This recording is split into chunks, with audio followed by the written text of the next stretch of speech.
The gas station slash deli near my house in the Hudson Valley is situated right on a Y-shaped convergence of two rural highways. The merging highway had a stop sign. The throughway had no signs. To add to the complications of these two 55-mile-per-hour roads, the main road has a curve just 1,000 feet from this intersection. So about 6 years ago-ish, a merging car either failed to look right before joining the main road or ran the stop sign entirely. Either way, it pulled in front of a truck running full speed around the curve. The truck clipped the car, sending the car into the gas station and the truck into an electrical pole. Everyone lived, but it was certainly frightening for all involved. Plus, it knocked out power to our area for about 6 hours. And what happened next was so boring as to be interesting. The owner of the gas station called the highway department, who then directed him to the city council. And then he went to a city council meeting, presented his issue, and within 18 months, yes, government moves slowly, but it does work on a local level. A stoplight was placed at the intersection, and the speed limit for the 2 miles on either side of it was lowered to 45. As far as I can tell, that intersection has been accident-free since then. In the town of Psycho Trucker, Maine, in the 1989 film Pet Sematary, it has never occurred to anyone to put up a speed limit sign, let alone a stop sign. Hundreds of pets over the years have been run down by semi-drivers who have never considered easing up on the gas while driving past residential homes. I'm not saying speed limits and signage completely eradicate danger, but like seatbelts, vaccines, food label warnings, and other safety regulations, that danger is greatly reduced, not just through rules, but through awareness, y'all. Hi, Cecil. Hi, Jeffrey. What's the fastest you have ever driven? I think I got a car up to 100 once or twice. Uh-huh. That's about it. And then I was so scared. I was like, oh, God, I have to stop this. This is terrible. I think the fastest I got, well, I know I've gotten my car up to 100 before on like Texas highways, like way back when. And then when we were on tour last fall, Lucia and I were taking turns driving our giant Sprinter van, and we got it up to 160 kilometers per hour, which is 99 miles per hour. Oh, Which is way more daunting than driving like a Nissan Altima at 100 miles an hour, because you can feel the wind in a Sprinter van at 100. Yes. So we were like, maybe like 130, 135 kilometers per hour is Yeah. probably the way to go to pull it back a bit. Okay, so we talked last week when we chose this movie. I had never seen this movie. I've read this book before.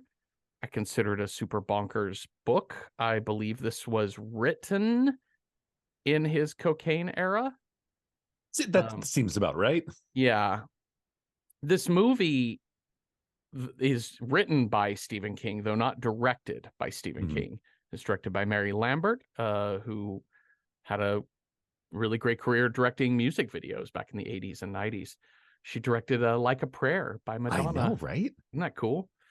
But this script has some elements of Maximum Overdrive to it. Oh, yes. His storytelling style is full throttle.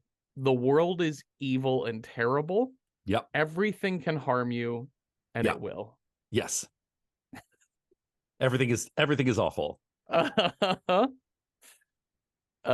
It's amazing. This is such a B movie, and it's shocking to me like how successful this film was. Yeah.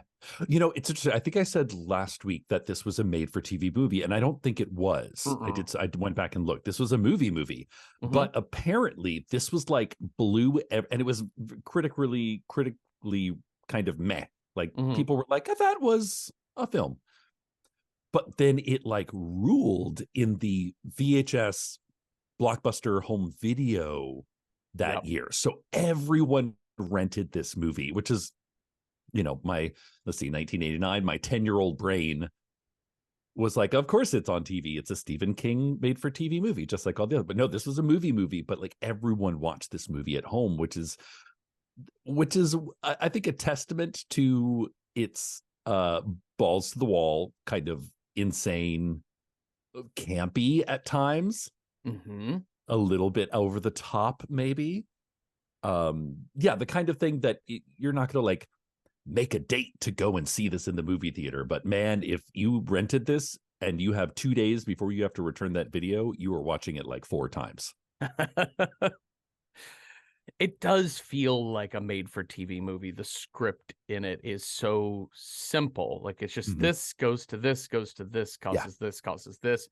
The dialogue is pretty stilted. It's not super deep and complex. And like a made-for-TV movie of this era, it's a bunch of no-name people. Outside of Fred Gwynne, sure, this is a cast I don't recognize at all. Yeah. And well, I mean, Denise Crosby from Star Trek: The Next Generation. Okay, so never saw Star Trek: The Next Generation. So yeah. And you know, Dale Midkiff plays Lewis Creed, the Doctor, and he, you know, it's that era in which everybody on film kind of, or at least like all leading men kind of had to look like Kurt Russell. Okay, yeah. You know?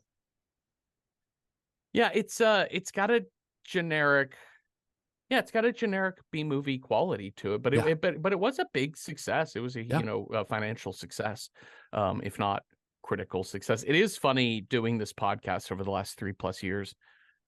Every time I go read the critical reception section of Wikipedia, because we're doing all horror movies, inevitably there's a comment from Roger Ebert being like, "This is terrible." Just the worst. Like, he liked a movie, he loved Dark City, but like Dark City is horror, but it's sci-fi mystery kind of. It's doing some other stuff, but straight horror, Roger Ebert was like out, just no redeeming qualities. Disgusting. It's hard not to agree with him a little bit in this movie because it is silly. It is very silly. This movie, it has that glossy sheen of moviness about it. You know, they're like, oh, the stony rocky ground you must bury your child in, and then it's just like topsoil. yeah. You're like, that took you all night. Damn. Okay. It didn't help either that I just got a new TV because I moved and got a new TV, which is great, but this is the first like movie I watched on it. Ooh. And which was nice. It's a beautiful picture and nice sound, whatever. But I hadn't gone into any of the settings yet, and so motion smoothing was not turned off by default. So it's the picture quality is beautiful when you have that dynamic visual, the motion smoothing stuff. It makes everything look crystal clear, but it looks like a home video on a really nice camera. Okay, sure. So I'm like 30 minutes in being like, I can't, what did they shoot this on? And then I realized it was the motion smoothing. So once I turned that off. iPhone. Yeah. Shot on an iPhone. Oh my God. Okay, so we open with shots of a pet cemetery. The sign is misspelled, Sematary. It's about a pet seminary. Pet seminary. That's where pets learn to go to be priests. There is a real try-hard quality to this intro of how do we make this creepy? How about little kids whispering the eulogies to their lost pets? Fido was a very good boy, and I love you. I loved you. I gave this goldfish up when I was 7 years old. And then some other chorus of children is singing some creepy-ass church hymn. I made a note of, why are all of the dead pets Christian? That's a good point. Because it's Maine. I guess so, yeah. No Jews in Maine? No Muslims in Maine? Yeah, I don't know. It was very funny to me. And then there's one tombstone that says Hannah, the best dog in the world, but they ran out of room on it, so it's curving downward, and it looks like it was painted with motor oil by a zombie. It's so deliberately creepy. It's very funny. Everything is deliberate. Like, everything is misspelled. This pet cemetery, even like when Judd, because he's like, that's my dog over yonder. Yeah. Pepperidge Farm remembers my dog. and it's like fellow, Fello. Mm-hmm. I was like, really? That's how that should be spelled. Yeah. Folks There's around also here. there's also an accordion underneath one of the graves. It looks like like somebody buried their pet. Like, this is the accordion that killed my dog. Maybe it was a pet accordion. Maybe it was the pet accordion. Never learned to play fetch. I also love the innocent, happy skunk that's just like randomly rolling through the pet cemetery. Not dead, No. not creepy, not haunted, just a skunk. Uh-huh. I was like, what happens if that skunk what if it dies in the pet cemetery or in the bad cemetery? Yeah. Is it just haunted? Is it a haunted skunk? Lewis and Rachel and their kids, Ellie and Gage, and their cat, Winston Churchill, which they call Church, which I think is very funny that their cat is named Church and their last name is Creed. There's some like weirdly like, here's some vague religious words. Oh, yeah. And they've moved from Chicago. Oh, yeah. To their new country home in the Bears. Psycho Trucker, Maine. Now they got to be fucking Sox fans. Oh, yeah. Okay. I love in older films when it's like, you know, the car drives up and he's like, okay, honey. He's practically doing everything but like covering her eyes to be like, all right, take a look. Mm-hmm. Here's the new house. Don't you love it? I was like, wait, you all bought a house and she hasn't seen it yet? Somebody needs to invent Zillow already. Yes. This is like the Lexus commercials that drive me crazy every Christmas, yes. Where it's like a bow on a car, and I'm like, they're like, look out in the garage. Uh-huh. And you bought me a car? I don't even get to choose the car? Yeah, I'm like, that's really nice, but I really, really, really wanted the Bose sound system in here. Like, that was more important to me than a sunroof. I don't need a sunroof. I want the Bose sound system, and this does not have it.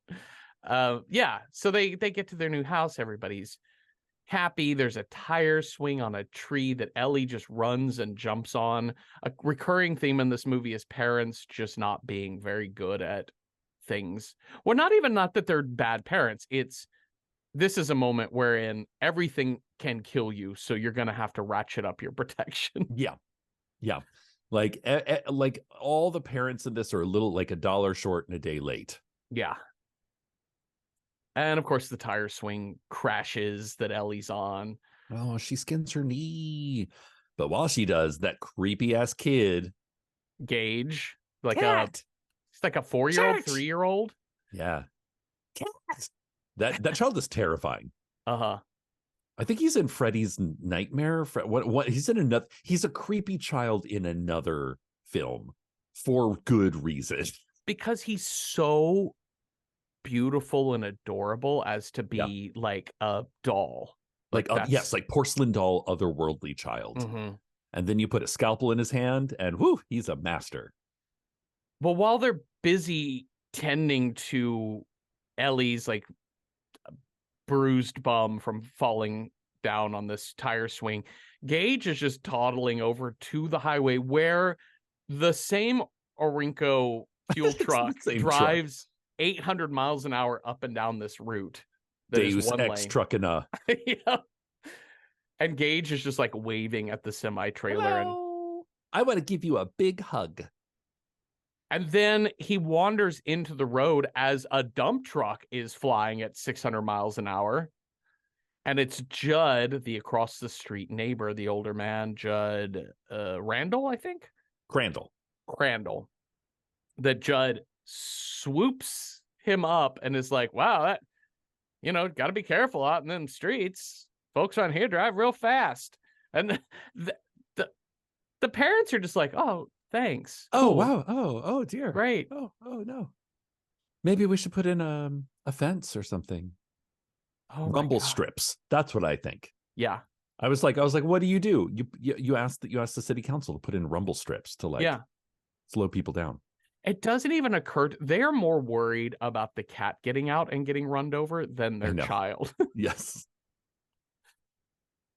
There's also a path, like a stone-lined path down into these woods nearby, and they're real curious. Rachel's like, hey, Judd, where does that path go? Judd's like, I'll take you up there someday. That leads you straight to hell. It does. Straight to hell and back. And then we also learned that that Judd tells them there's a recurring thing where Lewis crosses the street, always has to wait on the fucking Orinco truck to drive past at 600 miles an hour. And then he crosses the road and has Budweiser's with Judd. And Judd tells him, he's like, lots of pets get run down on that road. That's why the pet cemetery. A pet cemetery? A pet cemetery? That's how old-fashioned. Yeah. Now, there's also the most inexplicable character in this movie, which is Missy, their maid, who I remember having a little bit more in the novel, but I also remember not really thinking much that she needs to be a character here. Yeah. But Missy is also, she's going to be their maid at their new house. We learn Judd is a doctor. He's been hired to be basically the head doctor at whatever local college. Yeah, Miskatonic University. Mm-hmm. And Missy her whole character, as you would say, wafer thin. It's really. You're like, okay, you're sick, but you're tough. Go. Action. Sort of tough, but she just whines all the time. Wish I was married to a doctor. What with my stomach pains and all. Hell, wish I was married to anyone. I'm just like, what is... She does like to gripe on a bit. She does. Judd even tells her at one point in time, he's like, I can look at that stomach pain for you. No, it'll pass. No, I'll walk it off. I'll walk it off. Don't worry. I'm a tough old broad. Broad. And then later, just one day, she just writes down a note. I know it's cancer. I can't take the pain. And then she hangs herself in her basement. That's her whole character. We described every scene she's in. Yeah. Okay, so they go down to the pet cemetery. Ooh. I think. Do you know what a cemetery is, Jeffrey? It's where the dead talk. What? Oh, no, not where they talk. Not where they really talk. But where they like. Where they don't talk. Where they don't talk. That's it, child. Yes. That's much less terrifying. So if you need to talk to the dead, just come down here and talk to the dead pets anytime you like. These three characters, Judd, Rachel, and Lewis, the MOs, the rationale of their characters, the choices made by these characters is just off the charts of anything rational, really. Like Judd is sometimes a ghoul. He's a ghoul for introducing what he introduces to people. Like he tells little Ellie, like, this is where the dead talk, and she's like, yeah. And then he backpedals it, and then he kind of tells Rachel. Rachel's like, how can a cemetery be a good thing built by broken-hearted children? I'm like, whoa. Damn. We'll find out later, I guess, why you have such a hang-up about death as a conversation. Yeah, lingering death in the house. But really, it's Judd that opens this whole can of worms. Yes. Judd calls all of this shit in, even though he has seen it in action, knows how it turns out.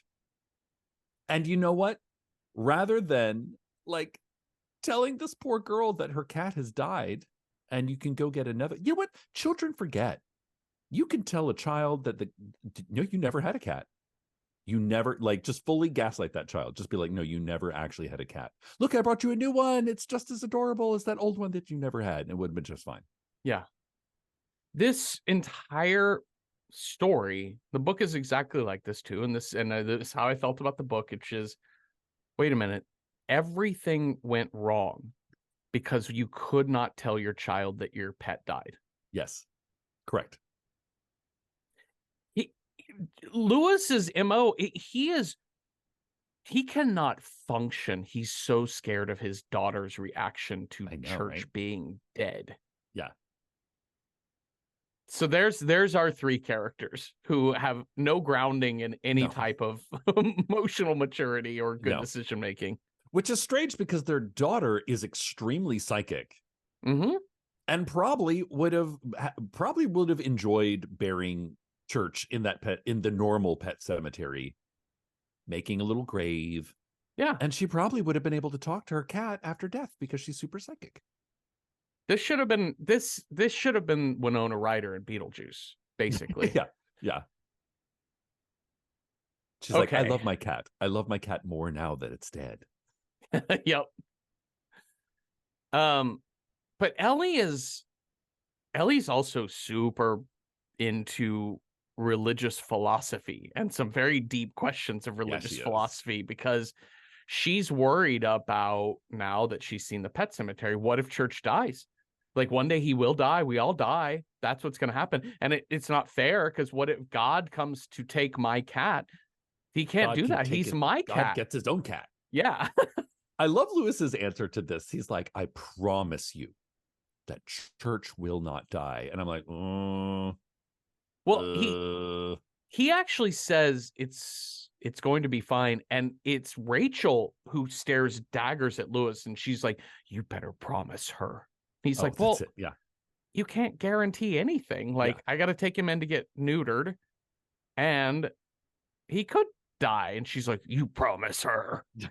He's like, okay. Don't you make our daughter cry. Okay. So now he gets to work. First day of work. Job. God damn it. You know, when you show up and you don't even know where your desk is. And it's the one with a corpse on it. And not just a corpse, but like a dude whose half of his head is ripped off and open. Yeah.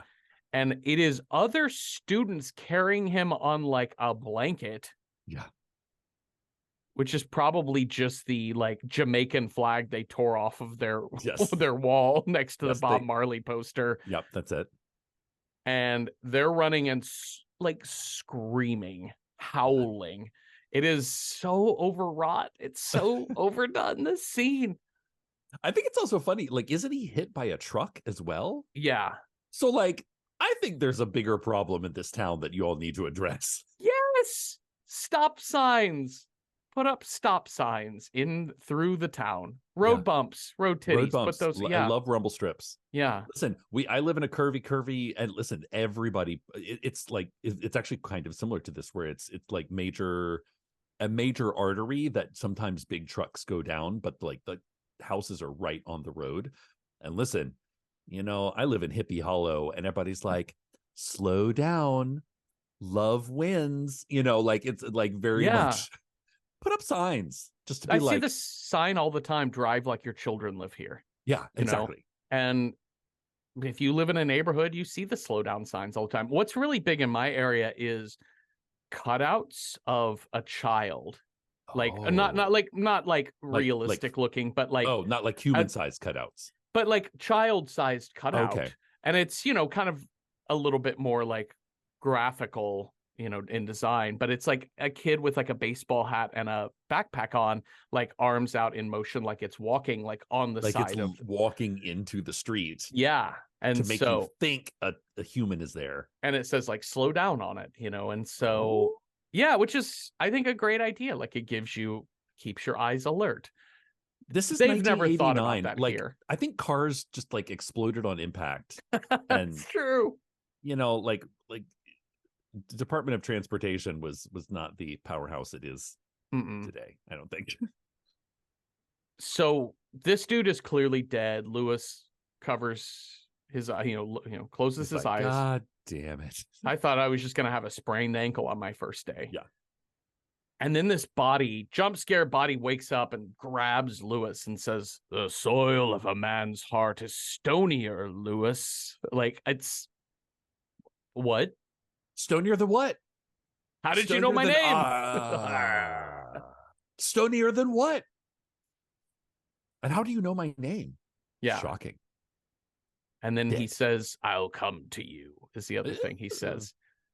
This is a character, I get the sense he was like a cyclist or something. I don't know. Yeah, but like a jogger cyclist. His character's name is Pascal. Yes. Well, later that night, Pascal wakes up Lewis and is like, come on, Doc, we got places to go. No, Lewis is so... He seems like a character that should be really good at being in a horror movie because while he's startled, he also is sort of accepting, yes, you are a ghost who's doing a thing, but he doesn't take the next step, which is to understand when something is communicating to you, Yeah. is it good or bad? Or just listen to the message. Just listen. Just take it in. Pay attention, motherfucker. Yeah, he's like, gotta wake up. This is totally a dream. Meanwhile, the guy's like, okay, bad shit's gonna happen. Yes. All you have to do is just don't go over there. Just don't go over there. Never go here. Over there. Yeah. You can go here, but don't go there. And he's like, wake up. And like just completely ignoring the messenger. That's it. He tells him several times in the scene, like, Pet Cemetery, totally fine. Normal. You see that path out of the Pet Cemetery up through the branches and over into the quarry? No matter how much you feel you have to, do not go into the place where the dead walk. What? And he even says, I'm helping you because you tried so hard to save my life. And I know you failed, but you tried, and that's what's important. And I think that's kind of the message here, right? Because we'll see with Rachel and her sister later that, like, Rachel never could get the confidence of her own experience, which is, you did more than you ever should have done to help your sister. Yeah. And yet you feel bad about her dying because we all have, because they all have terrible parents. Oh my God. Those what's going on in Chicago? Whew. I also have a question, and maybe you have close friends or relatives that work in the medical community, Cecil, but if in the medical field, but if our listeners have this, I want some clarity. Do doctors and nurses sleep in their scrubs? Because that's what Lewis does. He just had a long day. It seems convenient. They're very pajama-like. I can't imagine. Very. It doesn't seem stupid to me. I just was shocked to see him sleeping in his scrubs. I was more about like he's like a university doctor. Like he that's not a hospital. Like he's not in a hospital. He's like he's like treating, staph infections and like mono.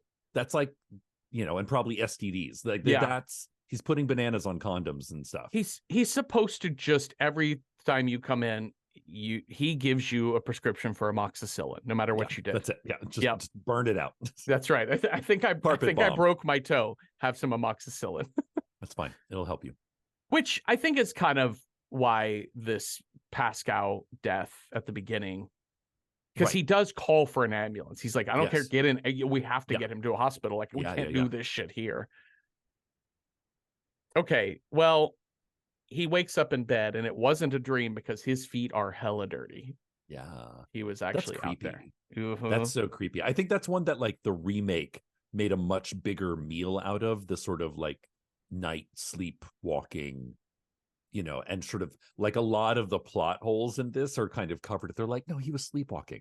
And it like really, the remake kind of gets into the, like, does Lewis know what is real? What is not real?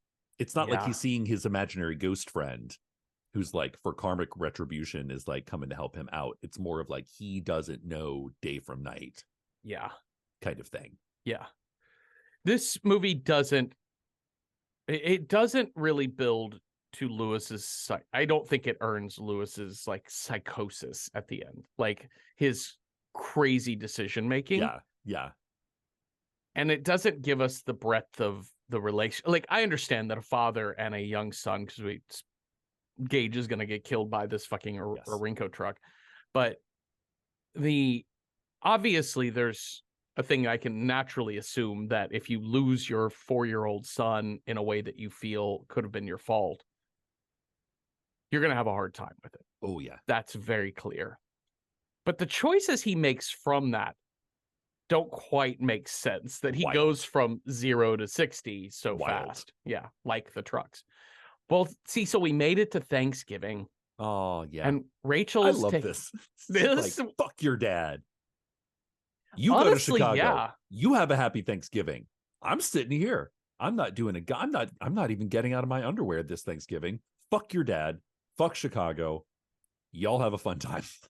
I was like, that's how it should be, right? Well, especially if you're like her family, right? I think they're the Goldmans. Yep.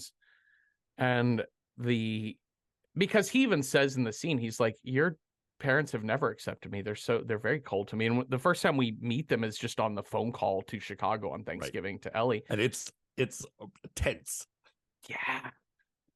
So I completely understand like why he would be like, yeah. No, the thing I don't understand is Rachel being like, not, well, I do understand because they set up her storyline, but she's a prisoner of her own family. Yeah, she is. You know, this is a family you need to set some boundaries on. And that boundary might be, you don't get to be a part of my children's life if you're not a part of my family's life. Yeah.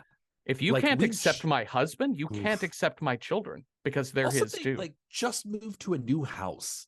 Like we just moved, like Thanksgiving in a new, warm family tidings in the new house. No, none of that. You want us to go to Chicago at Thanksgiving? O'Hare? Oy vey. No, hell no. You're never making that flight, girl. No. You're never getting out of there. Y'all don't take shit from your families. Just don't do it. Just when you're an adult, just start living your own life. Have them come to you. Yeah. But she heads off with the kiddos. And of course, all Ellie can talk about is make sure church doesn't die. Hope church sure doesn't die. Jesus, child. But the other thing about this relationship between Ellie and Church that drove me crazy is like, we don't really ever see her. There's one shot of Church in bed with her. Yeah. Going to sleep. I love it because that cat wants to be anywhere but what it is, but where it is. Like if for people who own cats who have just, I don't know, seen a cat in passing, that cat is like under duress. Yes. In that blanket. And she's like, I love you. The cat's like, meow. And my complaint was we don't even see her be like, I love you to Church. Like we rarely see, even when the cat is in bed, she's just sitting next to it, probably because the animal trainers are like, don't touch the cat or it will run away. Yeah, yeah. And there's just no sense of connection between her and the cat other than she's like, don't let the cat die. Yeah. I love that cat. I'm like, do you? I never see you even feed it, pet it, play with it.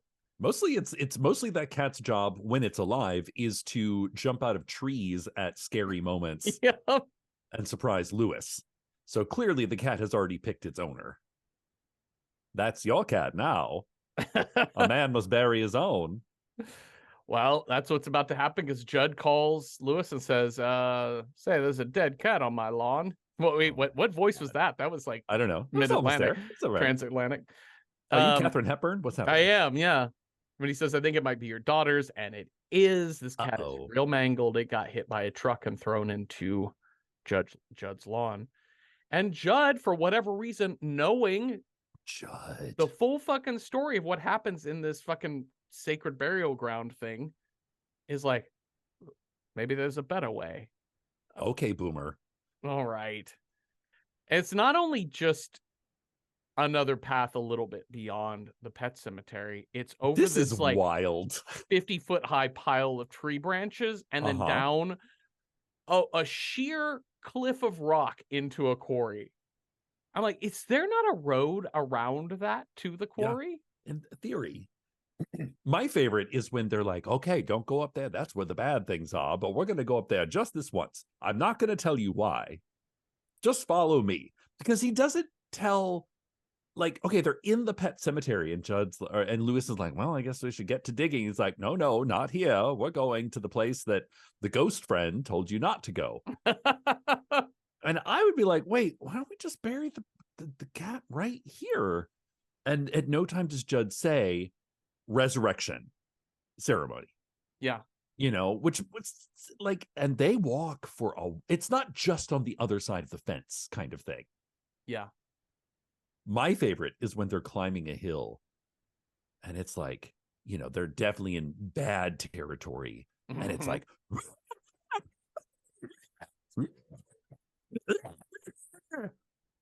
Was that a loon?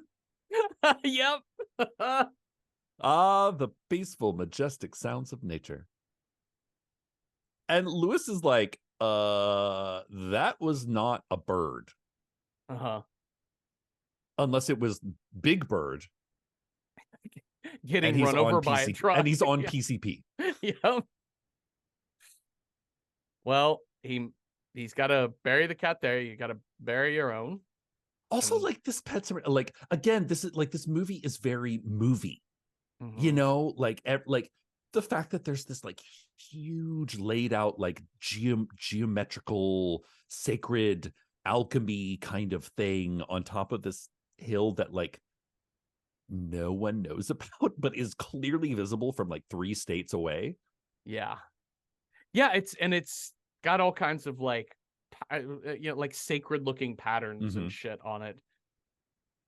Well, this is the Micmac Indian burial ground. This is our classic trope of Indian burial grounds being a source of pure evil.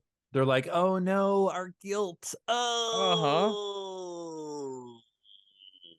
Maybe it's funny because we just watched Picnic at Hanging Rock for our Patreon. Sign up for Random Horror 9 Patreon today. But it's kind of a similar tale of like, yeah, this place is the people who used to live here before we just kind of wiped them all out or sent them away. They didn't really go up here because they thought this was not so great a place. But you know what? I think we're just gonna ignore that. Let's just see what happens. Yeah.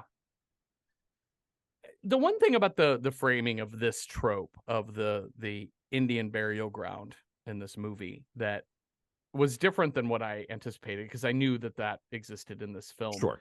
It's similar to the Picnic at Hanging Rock story, which is, it wasn't so much that the ground is cursed because of it's not the poltergeist thing where the dead are like, fuck you for digging us up. Yeah.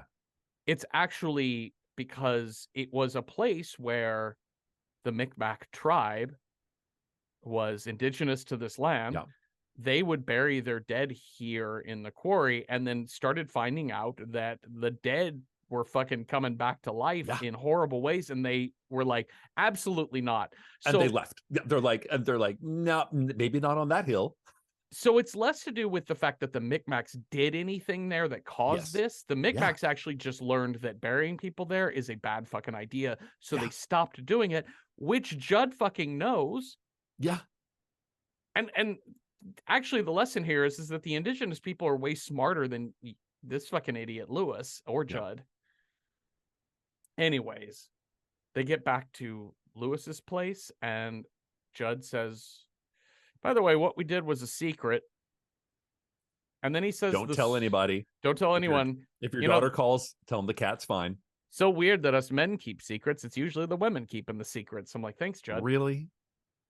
And then he says, the soil of a man's heart is stonier, Lewis. Oh, wait, I've heard that before somewhere. Like the soil up there in the burial ground. Oh. That's what that dude said to me. Maybe I should have listened when I had a prophetic vision about a friendly ghost, Casper the Friendly Ghost, telling me not to climb over this shit. I'm all for Aristotelian irony that we, the viewers, know something that the character does not. But the character fucking knows this. Yeah, like, I know, it's right? Just like it's been spelled out in a very friendly manner, like not even in a cryptic, like Ari Aster kind of way, but in a like, here, okay, over there, no go, dead walk bad. Here, sad but good. Over there, evil. Yes. Now, Jeffrey, here's my question. So every single Judd tells a story about what happened in the past about the Badermans. Did you go to Masters? Did you get your Masters? Are you a Master Baderman? And like, this kid, like back in the day, this kid was like a Purple Heart veteran, and he died, and the dad put him in the ground, and he came back just like a flesh ripping madman. Yes. in this story, we're going to put a kid in the ground, a very nice kid, and he comes back a flesh-ripping madman. We put a very nice lady in the ground, and she comes back a flesh-ripping madman. So here's my question. If you put good people in the pet cemetery, they come back bad. What happens if you put a bad person in the pet cemetery? Do they come out good? Yeah, if you threw like Ted Bundy's electrocuted body in there. Like do they come out like civil servants? They're like crossing guards, or they're like the greeters that like to help you with your shopping bags at the grocery Greta store. Thunberg or whatever. It's yeah. So we should just start taking mean people, bad people, and bury them in pets, and they're like, howdy. They just kind of go on their way and I don't know, stop at crosswalks and stuff. So here's where we get Judd's reason for doing any of this, for showing him the burial ground, because it had to do with he's trying to be the harbinger of death as a conversation. Like, yes, you have to understand death. I don't fully buy this, but I think this is what the story is going for, which is Judd is saying, like, okay, so first off, Church comes back and he fucking attacks. That cat is evil. Cat is evil. His eyes always glowing yellow. It's always just punching the shit out of Lewis. Not to mention the fact that it smells like the grave. It smells like a dead cat. It smells like a dead cat. It's also like, what happened to that cat? Like, how, if that cat broke its spine or whatever, how? I just keep thinking the cat from Reanimator, and how like similar time frame this movie was made in, and how that one is like, oh well, don't expect it to get up and dance, it's broke its back, is a line from that movie. And I'm like, what did you just thought you would like one for one this dead cat in? Your daughter wouldn't notice? It's a little bit like How Do Zombie Work, kind of. Yeah. Well, he tells him about that way back when his dog Spot died, he went and buried it up into the secret place you don't go, and the dog came back and like attacked his mom. And he had to put the dog down again and bury it in the correct nice pet cemetery. And he says to Lewis, he's like, I'm helping you here, Lewis, by teaching you this about this cat, because Ellie doesn't understand death. And I think this will help her when she sees how horrible this cat is. I'm like, that cat is going to rip her fucking throat out. Yeah. I don't think you understand death, sir. No. And again, like, the family is still gone. He pours a bath, never looks in the bathtub when he pours the bath. This is the best. Gets in the tub, and suddenly a fucking chewed up rat floats up next I love to it, because cats are assholes. Yep. And especially like undead resurrected cats are like, oh yeah. Yep. Just throws it right at him. There's a lot of velocity and creatures doing things that creatures shouldn't be able to do. Like, how did that cat throw that rat at him? With its paws, with its mouth. I interpreted that he just didn't look in the bathtub before he got in, and there was already a rat sitting in the tub. It got thrown at him. That cat is an asshole and threw a rat at him. I love this cat. I want this cat. This is a great cat. Oh God. Okay. Family gets home. Daddy, is Church all right? Oh my God. Girl. Well, here's a book about codependency. I know. That I want you to read carefully. And she says, I dreamed he got hit by a truck and you and Mr. Crandall buried him in the pet cemetery. Well, you're not wrong. Well, you're not right, but you're not wrong. Mm-hmm. She also is like, Church smells real bad. Yeah. Is there such a thing as cat shampoo? They're like, yes, but it's very expensive.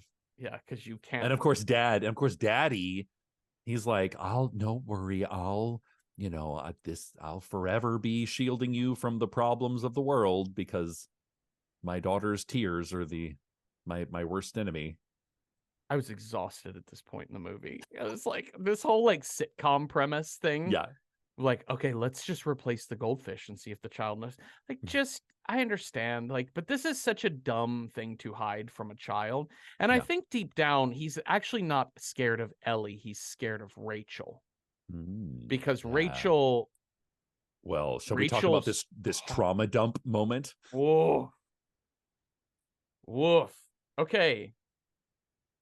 She doesn't like anyone talking about death ever because she had a sister named Zelda.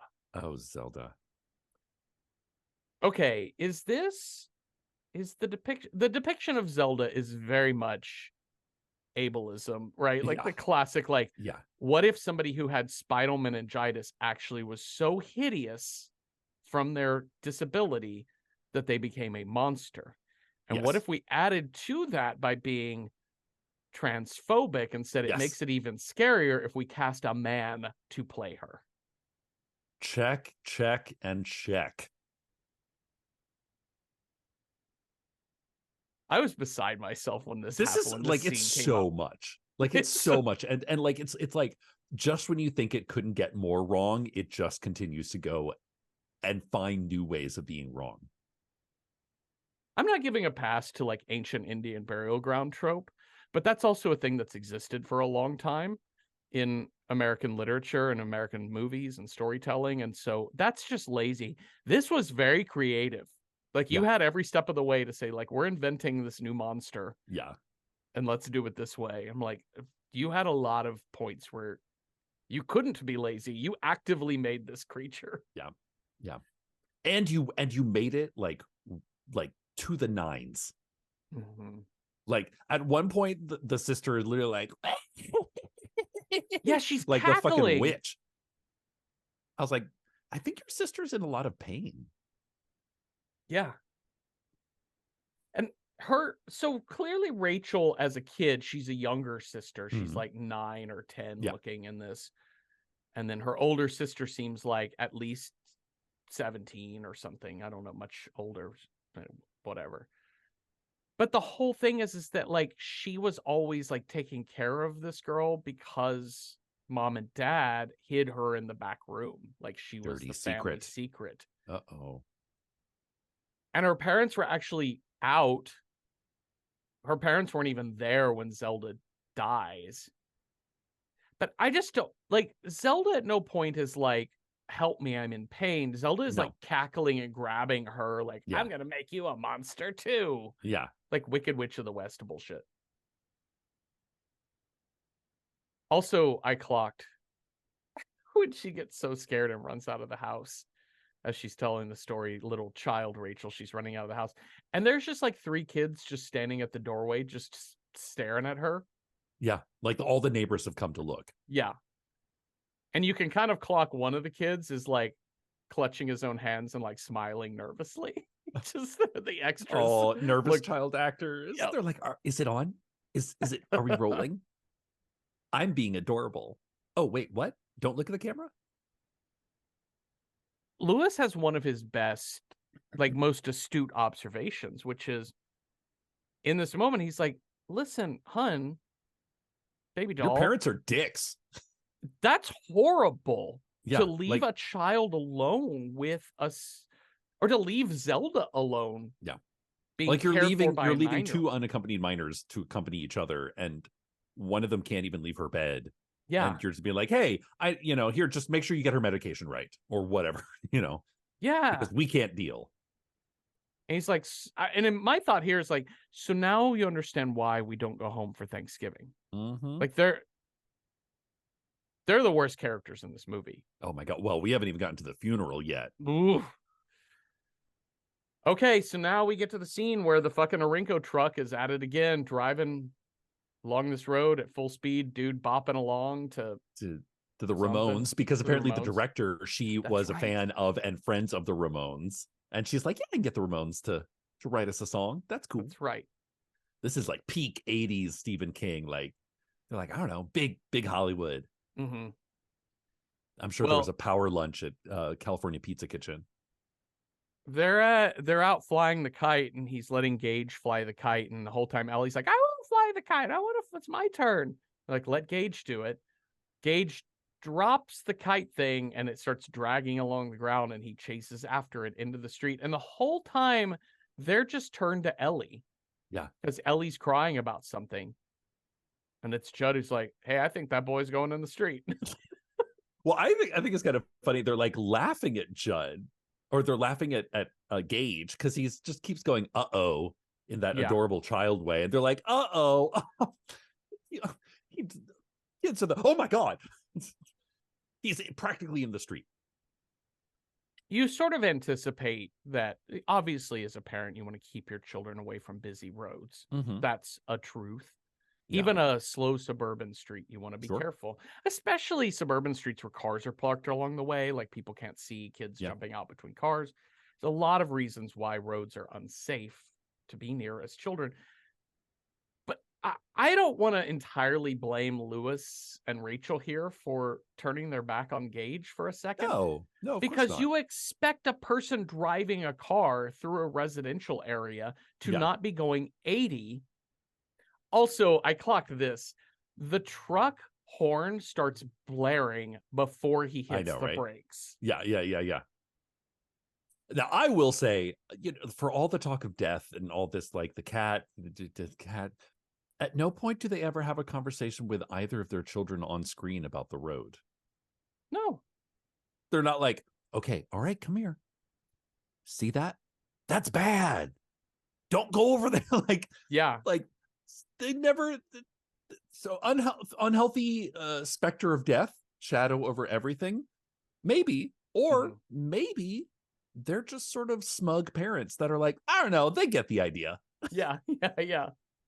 This is one of the difficulties in adapting a novel into a film, right? Because you get all of the plot points down. Yeah.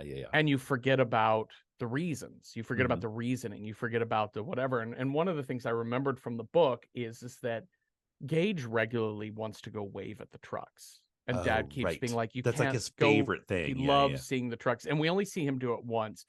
But there becomes this repetition that it's like, I can't stop him. Yeah. And then like, this is this kid's thing. It's his thing. And in this moment of him running towards the road, I don't even remember if the issue was the kite in the book. I think it's just him getting too close to the road in just a brief moment. Yeah. And so it feels a lot more like, oh, this was inevitable. Like he was always going to get drawn out. This scene, though, I'm like, that was 200 yards. He just walked. Yeah. On his own. My favorite is of course, we get the big Hollywood, like the dad trips and falls at the last minute, and like hand reaching towards the camera. No, Con. We get two of these Con moments. The other one is from Victor. Yeah, when he's like, "Don't go, no," as he fades away into Casper ghostness. I love that. Like, the 80s was wild when people would just like fully just like, ah. And then there's just photos of little Gage and the family to show us, like, it's so maudlin, it's ridiculous. This is where I missed Midsommar, right? Like this movie made me miss Midsommar. This is when you're like, okay, there's a reason we have elevated horror, because this is campy. It's silly. Yeah. It's a bit silly though. Yeah. It's a movie, though, that its central theme is you need to talk about death. You need to accept death. Yeah. And then in a moment where a child dies, and listen, I'm not supporting watching graphic child death, because this is, other than a shoe flying, a bloody shoe, kid's shoe flying, you don't see the aftermath of the child's body. Yeah. Because this is tasteful. This is Hollywood in the 80s. So everything must be like creepy, but tasteful. And I don't even think you have to show that graphically. It's just, it glosses over with just family photos to be maudlin, not to dig up easy emotion, rather than being like, how do you talk to Ellie about this boy dying? The death of her brother? And is this a good time to bring up the fact that the cat didn't actually die? That cat, whatever, like, we have a chance to actually talk about things and to dive into what that means. But we don't. We go straight to the funeral where Mr. Goldman makes a fucking scene. Yeah. If you notice, like Mr. Goldman makes a scene, comes after Lewis. The two of them are fighting. They knock over the casket. Rachel is like beside herself. And who does she turn to? Her mom. I was like, I don't think she's ever. I don't. No. I think it's your dad kind of started this one. I think you can't trust either of your parents. This kind of stuff drives me crazy, where people are so family centric. And listen, love your family, accept your family, be part of your family, welcome them into your life, et cetera, et cetera. But when you can't, like, when you marry somebody and have kids with them, like, you are a family now you are the parents, and that family unit has to supersede so many other things. And to like not take your husband's side, or to confront, or if you feel your husband did wrong, like, you don't want to blindly take your husband's side, but to like not assess the situation and say, like, wait a minute, my husband had nothing to do with this. I'm daddy's little girl. Yeah, she's totally daddy's little girl. Boy, I was around somebody who was in front of her husband and 3 daughters, said, I want to have one more child, but I want a boy to name after my father. Like, said this in front of her daughters and husband. Oh, and because I'm sure her daughters felt real awesome. And I'm like, what? And your husband too, who's like, oh yeah, well, and I remember him saying, well, I think we talked about having just 3 kids. I'm like, so awkward. Like, why do you want to have another child for your dad as opposed to for your family? Anyways, whatever. You guys stop taking the side of your parents when you're an adult. Parents just don't understand, man. That's right. That's what that song was about. Was this fucking movie. Okay. Ellie asks the question, which is such a setup for Lewis's rationale, which is, here we go. Dad, can God take back Gage's death? Can I have faith in that? That God could take something back? No takebacks? Yeah. Generally, God is pretty no takebacks, as a rule. There are exceptions, though, girl. I love it when he's like later on the phone, this one cracked me up. I mean, it's like non-joke, but he's like, okay, I'm going to go bury my son. Don't worry, it'll take, I don't know, about 3 days. I was like, he's Jesus. We're just going to roll that stone back, see what happens. Uh-huh. So listen, girl, like Ellie, God is not 100% no takebacks. No. There's precedent here. Always an exception. Yes. Also, there's Judgment Day, so you can also just hang out till then. Mm-hmm. Your choice. Judd has this point early in the movie when they go to the pet cemetery where he just kind of says, being dead is just rest. Like, it's actually fine. There's nobody talking here. Everything is restful. It's peaceful. We rest in peace. And then here, when we have the backstory, like Arizona. Yeah. And when we have the backstory of Timothy Baterman. Oh my God, the Batermans. But he says, the Indians knew that dead is better, right? Yes. Than this other alternative. Well, of course, apparently he goes not in broad daylight to start digging up his son's grave. The audacity. I was like, he's just rolling in on a Friday afternoon. If you thought maybe he just forgot what Pascal said to him, no, Pascal's here being like, no, the barrier was not meant to be crossed. Don't do what you're doing. Like, I'm dead. I've seen what I know. I'm in the great beyond. And trust me, the only reason I'm here and not chilling in my, afterlife is because you're doing some fucked up shit. And then Lewis says, well, I'll just put him back to sleep if he comes out wrong. Like, basically, really? I'm like, really? You're going to be able to like have something that is the visage of your own child, and you're going to just easily be able to murder them again. And also, how would you know?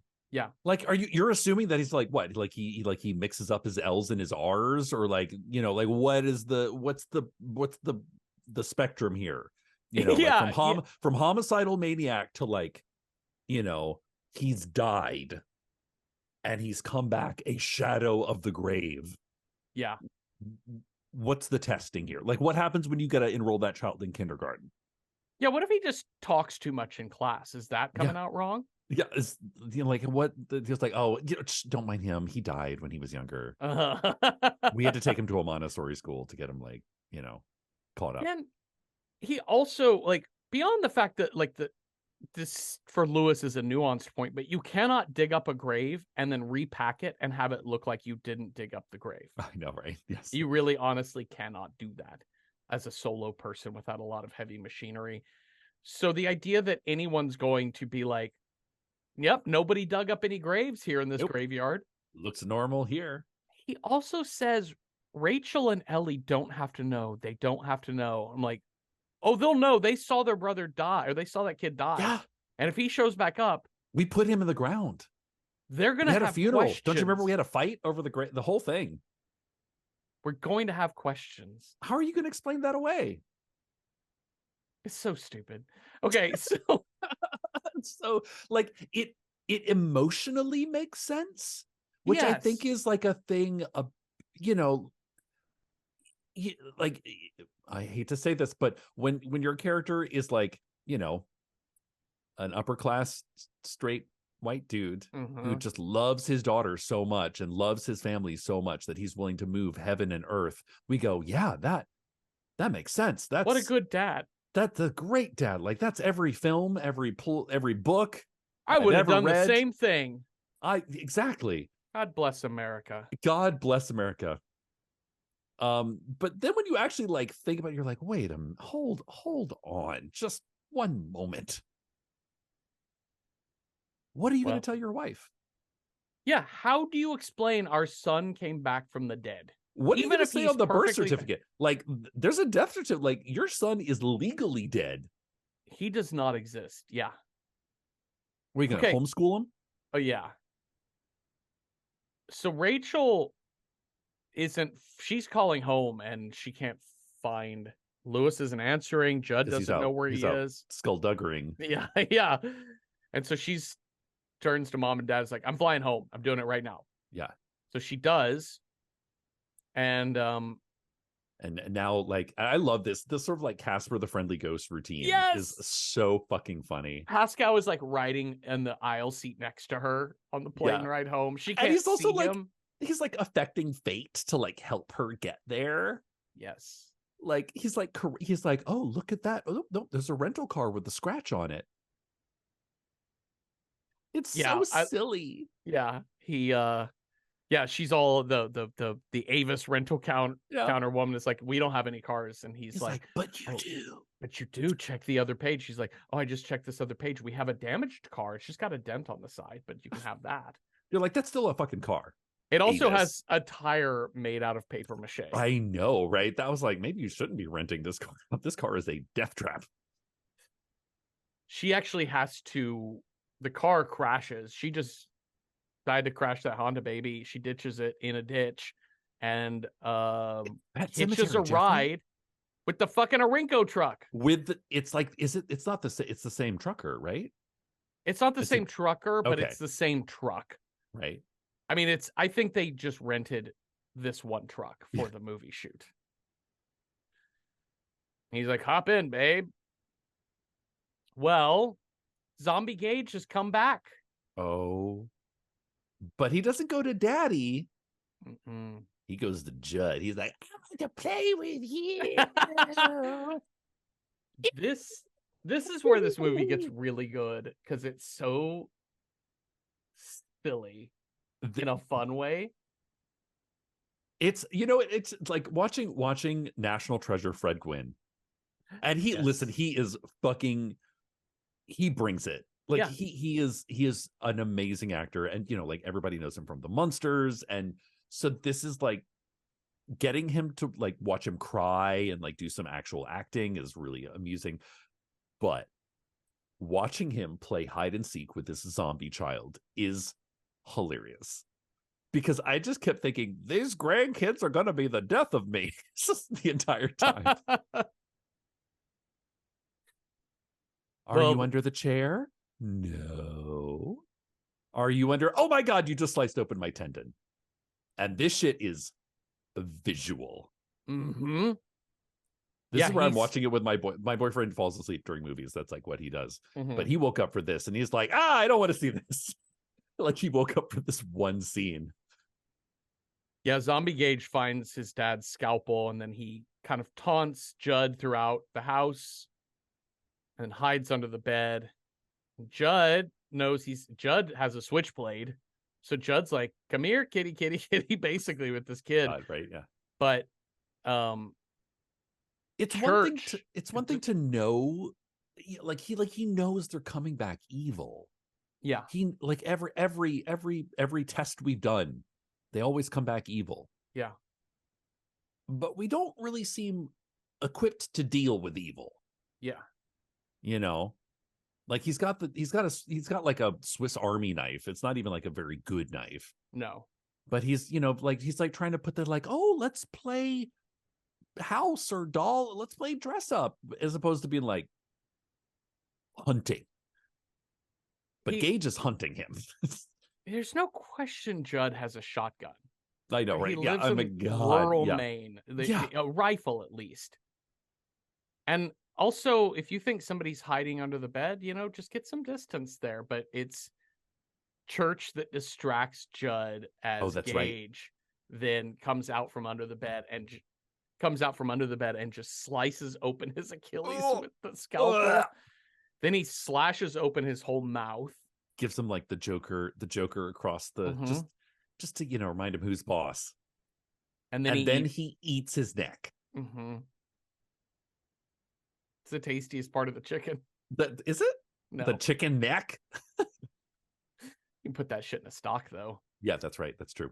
Oh, we should make old man stock. Make Judd Crandall stock. Yeah. A consomme really is what I like. Pepperidge Farm remembers. Well, Rachel gets home, but she hears Zelda's voice at Judd's house. So rather than going into her own, she's like, well, I guess I'll go into Judd's because I hear not only Zelda, but also Gage's voice. What? And there's Zelda in the bedroom being, I'm going to twist your back like mine so you never get out of bed again. It's very, they're kind of like Zelda's like a Deadite from Evil Dead. Yeah, totally. Hold on, I'm just going to give a second because there's a bank robbery happening across the street. Apparently, fun. There's so many cars. I think that's sirens. A loon. So majestic, so peaceful. We're just gonna plow through. I can hear you. You can hear me. So I bet it maybe doesn't even pick up. No. But Rachel then sees Gage, and costuming is everything. Gage is in a blue velvet dress with a cream top hat. What? And a cane. And a cane. I was like, is happening? I guess he's buried in like his confirmation outfit or something. But like, I didn't realize that this was the child from Interview with a Vampire up in here. It's all like, it is very like, as you said, porcelain doll is what we're making him look like. This boy is beautiful. He's got these big, beautiful eyes and these big round cheeks, and everything about him looks doll-like. And he's doing the classic creepy kid trope, which is, I brought you something, mommy, as he approaches with a scalpel. Got a scalpel. Also, it's interesting. They did the thing where they slicked back his hair. Mm-hmm. So he's evil when that child has mousse. If a 2-year-old has mousse in its hair, evil. Or they're in a pageant. Yeah. Also probably evil. So Lewis wakes up and he sees Gage's sleeping through all this. Yeah. Sleeping through all of it. He sees Gage's muddy footprints. He also sees his scalpel is gone, and he hears creepy baby giggle. Oh no! He calls him on the phone. He's like, "I played with Judd. I played with Mommy. I want to play with you." Before that call, who is this? Mr. Goldman calls. He's like, "Oh no, right? I just want to make sure that that our daughter got in okay." And he's like, "I don't have time right now. She's like, fine. Whatever. She got back. You know what? She's asleep. Great. Well, wake her up because Ellie had a dream her mother died." And he's like, "I don't have time for this." I don't have time for you. Goodbye. But yeah, so he's already killed Judd. This child has also killed Mommy because he played with them. They had an awful fun time. Awful fun. He finds Church, grabs Church by the nape of the neck, and injects with his like side sulfur with or sulfur, yeah. something. Which apparently I was looking up in the notes. Apparently they said like out of all the practical effects, out of all the special effects in this movie, apparently getting the cat to eat the steak was the hardest scene that they had to shoot. No cats were harmed and filmed in making this. They had like 9 different cats playing this cat. But apparently that was the hardest scene to shoot, was trying to get this fucking cat to eat meat on screen. Wow. Interesting. Yeah, because he uses the steak to lure the cat like, close. This cat is, I mean, seems all right. He kind of grabs by the neck. This line here where he injects the cat and you watch the cat just flop down. He goes, it's eepy. He says, play dead, be dead. Oh, that's his line. Tagline city. It's so strange watching, like, you know, like we know we're supposed to be watching this cat die, but in fact it's just like drugged up to the tits. Yeah. And it's just, this cat is like, it looked like, it's like, this is why the internet was invented, to watch children and humans and animals come out of like dental surgery and like say crazy shit. Yep. Well, he goes in the house. There's Gage. Hi, Daddy. Now I want to play with you. But the house is like, has got like gonorrhea. It's like covered in like moss and plants and boils and yeah. It's like a swamp thing has taken up a residence. But it's all a trick. It's all a trick. Well, he finds Judd's body, and then just from out of nowhere, the attic's thing opens up, and here comes Rachel's body dropping. She's been hung on a rope. Jeffrey. How'd that body get in that attic? I don't know. Oh, the cat helped. The cat has a hell of an arm. Clearly, a 2-year-old and a cat can carry a fully grown adult. Yeah. Up into an attic, tie a noose, and then hang them. Yeah. Clearly. Clearly. Yep. Clearly. Yep. If you want to know what camp is, this is camp. Yeah. It's us having to make these mental loops to be like, oh my God, that's so scary. Wait, how did that child, what? It's definitely the cat, because that cat has the arms of Mariano Rivera, right? Like he can throw a rat 85 miles an hour. Yeah. And then that's not it, because Gage like torpedo headbutts Daddy in the stomach at the velocity of one of these trucks. It is so not real. At the velocity of a mannequin being thrown down from an attic. That's exactly it. On a wire. I wrote that the Chucky doll is attacking him, is what this looks like. Yes, that's exactly it. Yeah. And it's like, this fight goes on for a while, Jeffrey. Like, it does. Just sort of pick it up by the scruff of its neck. But no, this scalpel is doing a lot of work. This kid got some wax in. Yeah. And then finally he had time to refill his syringe with whatever. I do like the fact that he brought extras. Yeah. Because in a normal horror movie, or like this is a normal horror movie, but like, it'd be the like, oh no, I dropped it. Oh no. And then Gage dropped the knife, and oh, who's going to get to the knife? But he just sort of reaches in his pocket and pulls out like a plan B, And he injects Gage's neck, and Gage cries out. And then I thought this was an interesting choice. Yeah. He gets like sad baby cry face, like, Daddy, I want this toy. That's not fair. No fair. He does that little kid, like that that soft palate hasn't quite formed just yet. No fair. Yeah, you know what's no fair? You just ate our neighbor's chin. No fair. Boarding school. So kid's taken care of, but also his wife's dead and cat's dead again, and it's just him. How do you explain this? You know what you do? You just set it on fire. He burns Judd's whole house down. I think not his own, just Judd's house. Just Judd's house, but his son is inside. His, he Judd is takes inside, but he takes his his wife out. He takes Rachel to the graveyard, and Pascal is there again, being like, "No, like, have did you you not?" watched?"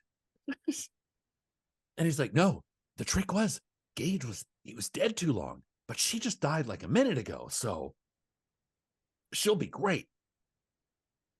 And then Pascal does the no rather than his correct reaction. I think is just face palm, I'd just be like, "Fucking hell." because at You this just point, can't teach some people. You just can't teach stupid. no. So later that night, he's just sitting all bloody on the kitchen floor playing solitaire, and in this scene is aces. I Yeah. love this scene. It's so disgusting, and it's here. Door creaks open, bloody, just disgusting hand on Yeah. the door frame. And then we see Rachel's full face. Her eyeball was like carved It's like out, oozing. Well, oozing for like me, it's the like pus and clear liquid. one, it's like the one high heel, Yes. no stocking. So it's like clack, clack. Like something. I don't I don't think she's I don't I don't think she's like perky and like No. peppy. Well, and that's the thing, is because we're supposed to believe that Lewis is so gone, which I guess he would be at this point, but he's so far gone that he's like, "Baby, you came home," and he starts making out with I this know, I love it. zombie, just pussy, grody face. And then she grabs a knife off the chopping block, pulls it up behind his back. Screen goes black. We just hear Lewis scream. They're The just gonna end. make a nice blended family. Like some of us are dead, some of us are soon to be dead. Unbelievable. It's ridiculous. This is so ridiculous, so over the top. Should we rate this film? Sure, why not? All right. How approachable is this movie if you're horror film averse? Give you a scale of 1 to 10, with 1 being not at all approachable and 10 being super approachable if you tend to be horror squeamish. Let's give Pet Sematary 3 out of 10 bad kitty cats.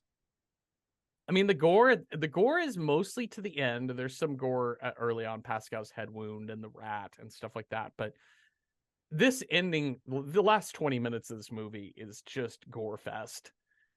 It's great. It's very practical It effects, 80s delivers. stuff. It delivers heavy. It's shocking. And also, there's a creepy kid trope happening, but I found that more silly than scary. But yeah, that Achilles heel moment, shit like that, that's tough. And so also content warnings for pet death, child death, this weird ableism transphobia thing with the sister, and the suicide, and definitely the old haunted Indian burial ground trope. So those things are all there for you too. So like approachability is like 3 out of 10. Like I don't think you should just jump in if you're squeamish on this one. Cecil, what about you as a horror film? This is a tough one because it's hard for me being a person of this, when this came out, I was like, I was a little bit too young, which made it all the much more exciting to watch on a VHS rental. So is it just nostalgia that leads us back to Stephen King, or is there something there? I'll let you decide. But I'm gonna say this was a lot of fun. Mm-hmm. It is slow in the middle, though. It is. Like it's not like a breezy watch, and there's not a lot to like it's very emotionally wrought, sometimes to its detriment. So for that reason, I don't know, Pet Sematary, the original, I'm gonna give it 5 out of 10 steaks. Yum. Okay, let's figure out what movie we will watch next. You have a scare die, I have a style die. We'll roll those two things up, see what movie matches. So Cecil, on your scare die, if you roll a 1, our next movie scare is a wild card, whatever scare we want. 2, a vampire. 3, dolls or clowns, or both. 4 is a sadist. 5, animals. 6, we're bringing back bad mom. Not bad dad, but bad mom. What's our scare? 2. Vampire. Ooh. Okay, let's match up our vampire with a style. If I roll a 1, our style is Latin American film. 2, a splatter film.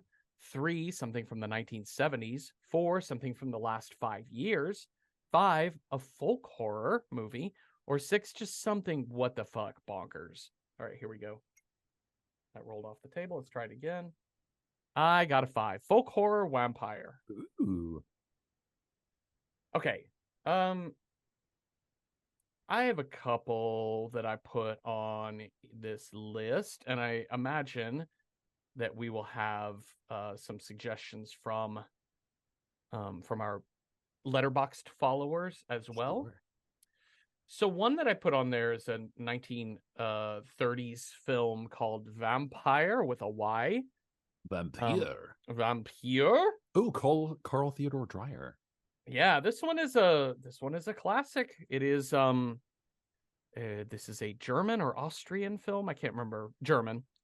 Traveler arrives at a countryside inn, seemingly beckoned by haunted forces. His growing acquaintance with the family living there soon opens up a network of associations between the dead and the living. And then another one I put on here is a more recent film from 2014. It's an Irish film called From the Dark. And it is Irish, seems very folk horror-y. A couple on a trip through the Irish countryside find themselves hunted by a creature who only attacks at night. Uh-oh. So there's that. Those are two that I thought of for folk horror and vampire. There's probably a lot more than this. I was just trying to be real folk story-ish. Okay. I brought nothing to the table. I'm not going to lie. That's fine. I did nothing. Letterboxd. But people on Letterboxd did. Yeah. Do you want to start with some of these early comments that people have? We've got Cronenberg TA chiming in with Lamora, a child's tale of the supernatural. A young girl who returns to her hometown to see her dying father finds herself being drawn into a web of vampirism and witchcraft. Mm-hmm. They also recommend Salem's Lot, the original miniseries, saying it's like not really folk horror, but it does have that sort of small New England town kind of thing going on. Weaponized Toaster. Okay, what is the name of this movie? Leptricia. A group of rural villagers is beset upon by the infamous vampire Sava Savanovic, who has taken up residence in the local flour mill, a Yugoslavian film made for TV, but billed as the first Serbian horror film. Whoa, that's interesting. Katie chimes in with Salem's Lot, but another brings another one is Boys from County Hell, the town as a myth of an ancient vampire, and he comes back Irish as well. Mm-hmm. Man, those Irish, they dark as fuck.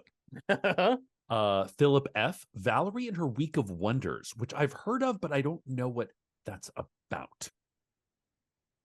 It sounds like early 70s pornography to me, like those adult films like I Am Curious Yellow or whatever.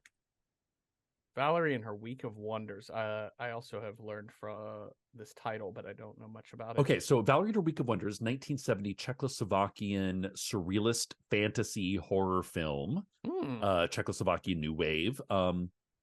Teenagers living with her grandmother is blossoming into womanhood, but her transformation proves secondary to the effects she experiences when she puts on a pair of magical earrings.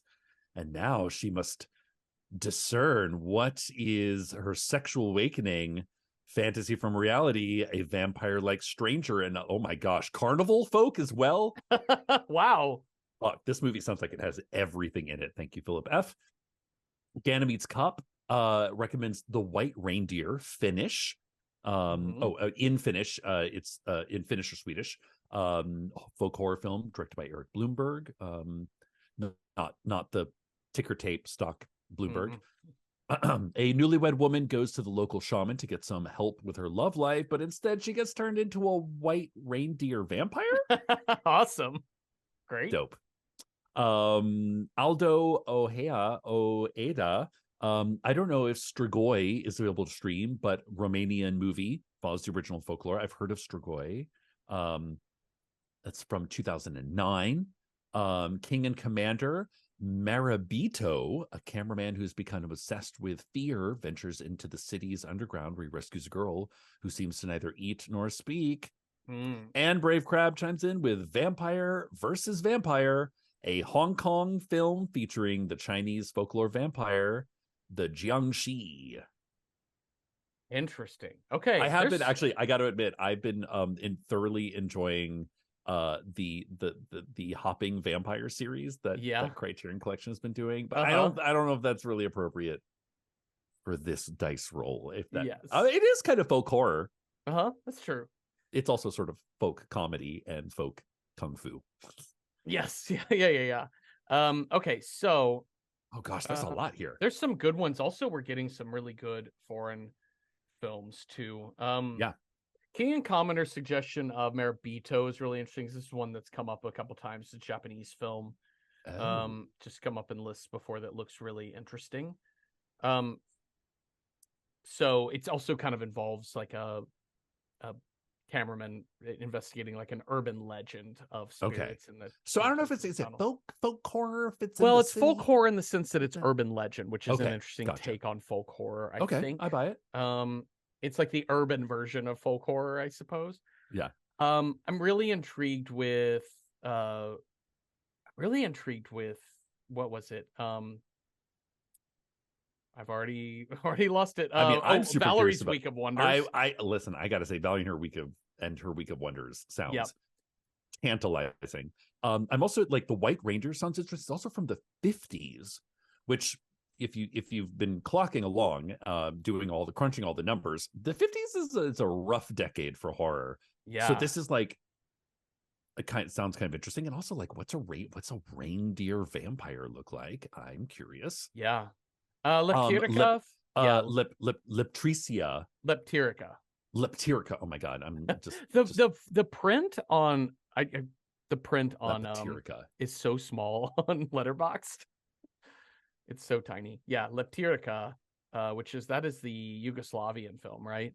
Yes. That looks like as the first Serbian horror film. That sounds fascinating. Yeah, absolutely. God, we have some really, really good ones on here.